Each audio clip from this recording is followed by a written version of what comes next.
নমস্কাৰ মই সমৰজিতে এছ এ প্ৰডাকশ্যনৰ সমজিয়ালৈ আপোনালোক সকলোকে স্বাগতম জনাইছোঁ। যোৱাটি খণ্ডৰ দৰে মই আজিও আপোনাক ক'বলৈ আগবঢ়াম সাহিত্যৰথী ৰসৰাজ লক্ষ্মীনাথ বেজবৰুৱাদেৱৰ তেওঁৰ নিজৰ জীৱনৰ অভিজ্ঞতাৰে লিখা কামত কৃতিত্ব লভিবৰ সংকেতৰ গীতি।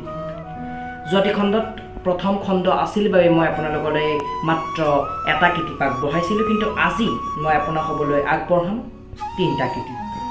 গতিকে আহক আমি আজি আৰম্ভ কৰোঁ আমাৰ ভিডিঅ'টো। আজিৰ কৃতিপসমূহৰ প্ৰথমটো কৃতিপ মই আপোনাক ক'ব বিচাৰিছোঁ যে সকলোৰে বিশ্বাসভাজন হ'বলৈ সদায় চেষ্টা ৰাখিব। আমি সকলোৰে বিশ্বাসভাজন হ'বলৈ সদায় চেষ্টা ৰাখিব। আমি সকলোৰে বিশ্বাসভাজন হ'ব লাগিব, সকলোৰে পৰা আমি সকলোৰে বিশ্বাসী হ'ব লাগিব, তেহে আমি সকলোবোৰ কাম নিয়াৰিকৈ সম্পন্ন কৰিব পাৰিম।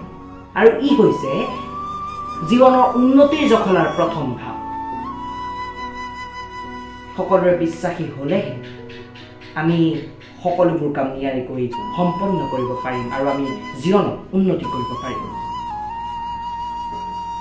ইয়াৰ পিছৰ কৃতিপটো হৈছে আমি কেতিয়াও কৰ্তব্য কৰিবলৈ পিছুৱাব নালাগিব। নিতৌ নিয়মীয়াকৈ আমাৰ দৈনন্দিন জীৱনত যিবোৰ আমাৰ কাম আমি সকলোবোৰ নিয়মীয়াকৈ কৰি যোৱাটো উচিত। কৰ্মইহে ধৰ্ম। শাস্ত্ৰটো কোৱা হৈছে যে কৰ্মইহে ধৰ্ম।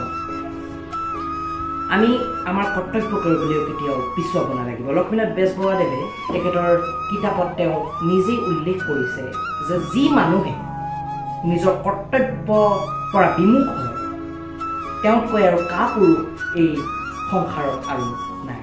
গতিকে আমি কেতিয়াও কৰ্তব্য কৰিবলৈ আমাৰ নিজৰ কৰ্তব্য কৰিবলৈ কেতিয়াও পিছুৱাব নালাগিব।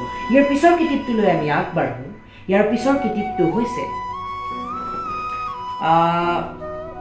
কথা জুখি মাখি আমি ঠিককৈ ক'ব লাগে। আমি কিবা এটা কথা ক'ৰবাত শুনিলোঁ, সেই কথাটো আমি কোনোবা এজন মানুহৰ আগত যদি ক'বলগীয়া হয়, আমি সেইজন মানুহক আমি যেনে ধৰণেৰে শুনিছিলোঁ আমি তেনেকৈ ক'ব লাগে। কথা যদি আমি ডাল পাত জোৰা দি অথবা অতিৰঞ্জিত কৰি কওঁ